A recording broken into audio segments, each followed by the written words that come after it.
70% of Americans have a retirement plan, Yeah. right? So they're putting money in here and you can't touch this money until you're 59 and a half, right? So you have money, but when you're offered things that are outside the stock market as opportunities, or you see one and you're like, maybe I don't have the cash in my liquid checking account or brokerage account to do these things. So a lot of people miss opportunities because they don't understand that those hundreds of thousands or whatever they have in there can also be utilized to actually invest on a tax favored basis into those opportunities. Hi, I'm Kenny Klaus, and this is State 48 Homeowner. Hey, my friend, welcome back to the State 48 Homeowner Podcast. And today we're talking self-directed IRAs with the founder and CEO of Vantage IRA, JP Dahdah. How you doing? Doing great. How are you doing? Thanks for having me back, Scott. Appreciate it. Yeah, and self-directed IRAs, it's something that most people have never heard of. So what is a self-directed IRA? Well, a self-directed IRA is simply a retirement account that allows you to invest those funds outside of the stock market. So let me take a step back. So the term self-directed is simply a marketing term, a label, a name that we had to differentiate some way between what traditional custodians like Schwab and Fidelity, basically 99.9% of the financial service companies that offer retirement accounts and offer IRAs, well, they're in the stock market business. Yes. Right. And so if we have the ability to invest in things that are outside of those asset classes, we had to come up with a name to let the American public understand that these they're the same accounts, but they're for you to be able to direct your money outside of the stock market. So there's It is a little confusing because, yes, when you have an account somewhere, you do have a little control to direct where it's going. You can go, I like that plan and that plan, but you don't have as many choices. Yeah, I mean, I think there is a traditional IRA, there is a Roth IRA, there's a SEP IRA, there's a simple IRA, there's a 401ks. There's all different types of retirement accounts. There's aggressive, there's non-aggressive. But those are now investments. Now you're talking about the things inside of the account. But when it comes to just the types of accounts, those are the ones that most people will understand. Now, you add the word self-directed in front of that. It's a self-directed traditional IRA, a self-directed Roth IRA. So the account is the account. When the government created these accounts back in 1974, they wanted Americans to be incentivized to contribute, right, for their financial future. They're dealing with Social Security, they're dealing with all these things. So they came up with this idea of, hey, maybe if we give people a tax incentive to put money into these special retirement accounts, that they will begin to save for their own, contribute into their own financial future. Now, when they created those accounts, they also had a requirement of having to have a custodian. This is a financial institution that will obviously offer the account and hold the money and do the IRS reporting and all the things that most people probably are aware of. The entities, the firms, the financial institutions that became custodians were banks, right? Brokerage firms, all the stock market-based focused companies. So even though the rules within retirement accounts have allowed us to contribute and invest virtually anywhere we want in all kinds of different strategies that are not just limited to the stock market, those companies that started this kind of industry were stock market-based companies. They sold products, they give advice on those products. So when customers started to open the accounts with them, they only gave them the information to let them know, we can offer you investments, we can advise you on these investments.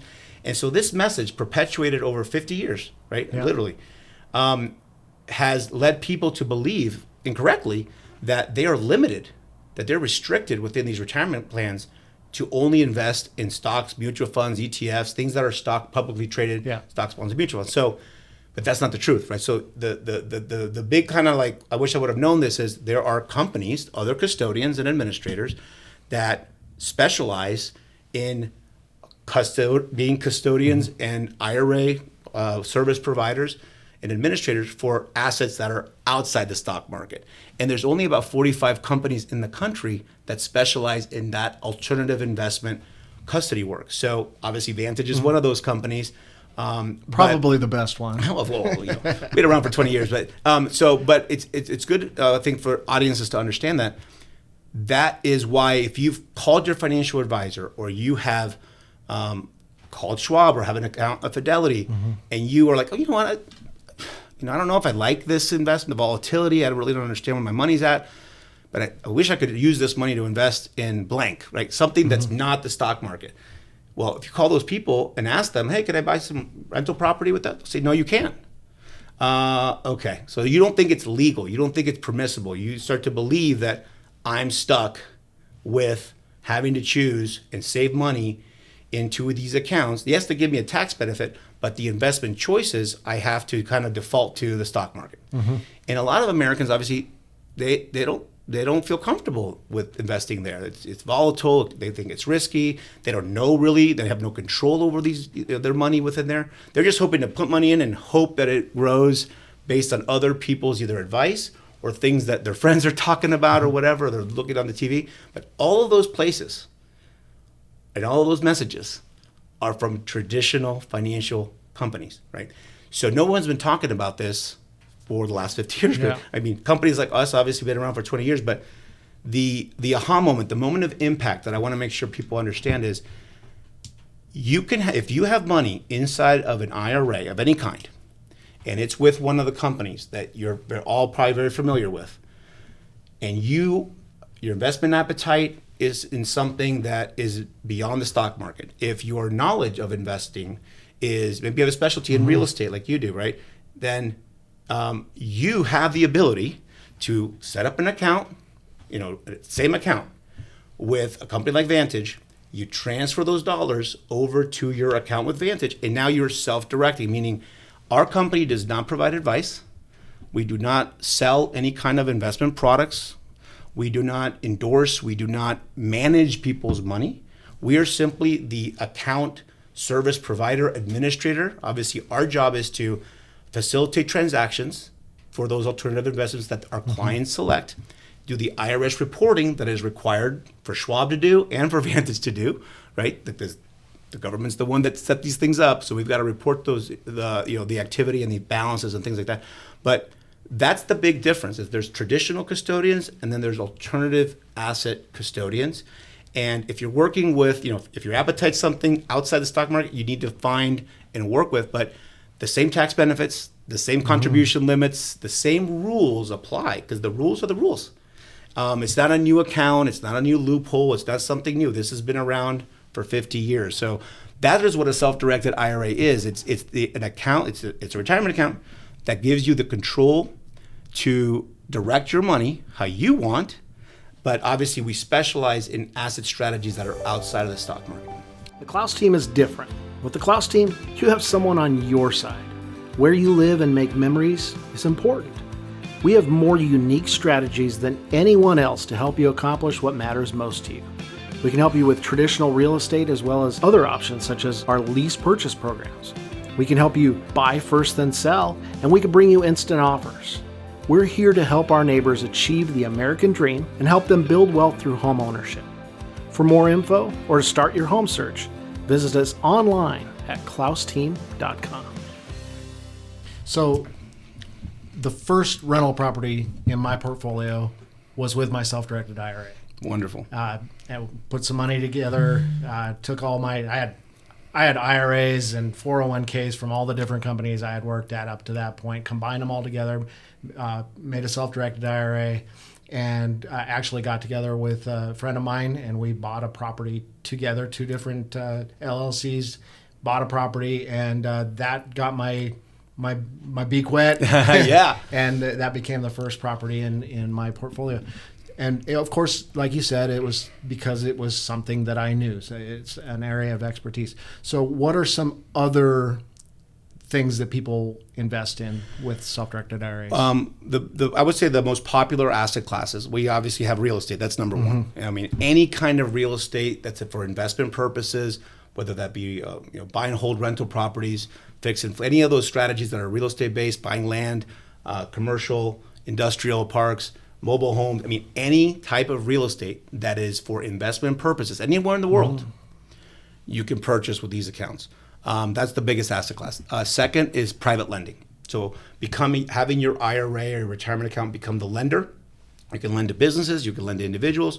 The thing that people that have a self-directed IRAs obviously really value is having the control, right? So on a private lending side, you can define the terms of the promissory notes that your IRA is making. So the instrument is, of course, a promissory note. It can be a deed of trust, but you decide what interest rate you want to accept. You decide the maturity, you decide principal, and all those things you can decide. So for a lot of folks that are like, oh, I'm hoping to get 10% maybe in the stock market if I'm lucky. Why don't I just become a private lender? I mean, I could be a hard money lender and lend at 18%, but I can just also do maybe a little bit more safe long-term investments that in this market right now, 10%, 12%. And you have the full control of identifying the borrower, defining what the security is, and understanding kind of the potential pitfalls and the downside, and also obviously the benefit of having that control on the upside on the return that you potentially can expect. So that's number 2. Number 3 is investing in private companies. So just like you can invest in Apple, which is a publicly traded company, everything about a self-directed IRA is about the private market. So if you see a startup that you'd like to invest in, you can do that. Private shares, private stock, LLC investments when you're looking to co-invest with people. If there is obviously private funds, those entities are like where people get to pool money, just like a mutual fund. I mean, mutual funds are the instrument in the stock market, and the pricing and the stocks that portfolio manager decides. Well, in the private market, it's an LLC manager, and they're the ones that can cut the checks and pay the rent and do whatever. But that's the way that our clients pool their money together with either partners like you just described, or obviously larger private funds that of professional investment professionals that are doing this for a living, and you can obviously invest in those private things as well. So who are these accounts right for? What kind of people? Well, I think the first thing that you need to identify within yourself, because I think I like to say self-directed IRAs put the focus on the I part, which is the individual. So you need to really understand yourself. What is your investment appetite? And it could be both. Like you can, not have to hate the stock market. I mean, you can say, I'm going to keep some money over here. But if you have an appetite, or you want to diversify, or you want to create some non-correlated, risk management to different assets, it's really like, what do I want to invest in? What do I feel comfortable? What do I understand? What do I know? So if some of those answers are things that pop up that are outside the stock market, then a self-directed IRA is certainly a solution for your dilemma. And there is no investment, there's no account minimum. We don't charge based on assets under management or anything. We charge an administration fee. So from as far as like understanding who it's right for, it's someone who is also, I think, that understands that they're taking some personal responsibility. So I think for a lot of people, based on their own personal belief systems around their relationship to money, they start making these decisions. So one of our trademarks, one of our belief systems at Vantage is money is personal. And that's just money, right? Like everything that you believe, think feel comes from your early life experiences around this topic. And you start to form these belief systems, right, as you get older. And now you're responsible to save your money. Now you're responsible to invest your money. So these things, based on those belief systems, begin to really matter, right? And if you are scared of investing because you have it in your head that you're not good with money, then you're probably more likely to delegate the responsibility to somebody else. But I believe that these accounts are best suited for people that either they really want to have a better understanding of where their money's invested, or have full control of where their money's invested. Yeah, definitely active. Yes, and at least understands that there's some personal activity that needs to, you have to really, I always say, no one should care more about your money than you, right? But it's easy sometimes. We're busy, we have work, we have kids. The learning curve to increase your financial literacy, to feel you can be responsible for this important money that you're saving, is really what I think sometimes stops people. So if you can't get over that hump, these accounts, you're not going to probably be able to benefit with the functionality that it has and the things that administratively need to be done for you to say, I love my self-directed IRA, right?